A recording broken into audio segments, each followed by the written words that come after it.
Millions of Americans could wake up on January 1st to sharply higher health insurance premiums if Congress fails to renew key Affordable Care Act tax credits. On Capitol Hill, the two top Democrats in Congress are making a late push to extend enhanced Affordable Care Act subsidies that were first boosted during the COVID era to keep coverage affordable. Those expanded tax credits are set to expire at the end of the month, raising the prospect of steep premium increases for more than 20 million people who buy insurance on the ACA exchanges. House Minority Leader Hakeem Jeffries says all 214 House Democrats have now signed a discharge petition to force a vote, and he needs just a few Republicans in the GOP-controlled House to let that up or down vote happen. Our country is far too expensive.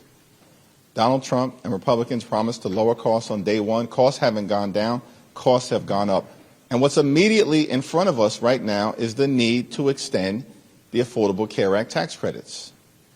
We just need a handful of Republicans in the House to join us, and we can force an up or down vote on the floor to extend the Affordable Care Act tax credits and stand up for working class Americans, middle class Americans, and everyday Americans who are at risk of having their health care ripped away from them. Behind the scenes, Republicans are deeply split over how to handle the expiring subsidies. Some worry about big premium hikes for their constituents, while fiscal conservatives question extending what was billed as a temporary COVID-era expansion. Senate Republicans have signaled they are open to changes or a shorter-term extension that could include income caps and guardrails against fraud, reflecting concerns about long-run spending and the design of Obamacare itself. The Trump administration has weighed options as well, with advisors floating a limited extension paired with reforms. But internal GOP debate has made it harder to settle on a single approach before enrollment deadlines hit. For now, Democrats are presenting themselves as united on a clean extension, while Republicans are being pressed to either join that strategy or insist on a broader deal that tackles premiums and deficits together. Democrats are united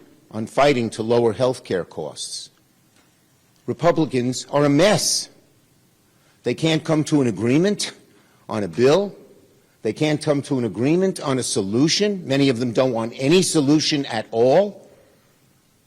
Well, next week, Republican senators will have an opportunity to show the American people they want to lower their health care costs, or they will spurn the American people's desire to lower those health care costs. What happens next will determine whether consumers face an affordability cliff or get at least a temporary bridge, while Congress debates deeper reforms to the health care system. A small number of House Republicans could join the discharge petition and allow a targeted one-year extension to move forward, while Senate Republicans weigh whether to back a short-term fix or push for structural changes to the ACA subsidies instead. With open enrollment deadlines approaching and government funding fights still unresolved, both parties are under pressure as Democrats want to preserve the current benefit and Republicans under President Trump are trying to balance cost relief for families with a commitment to fiscal restraint and market-based healthcare solutions.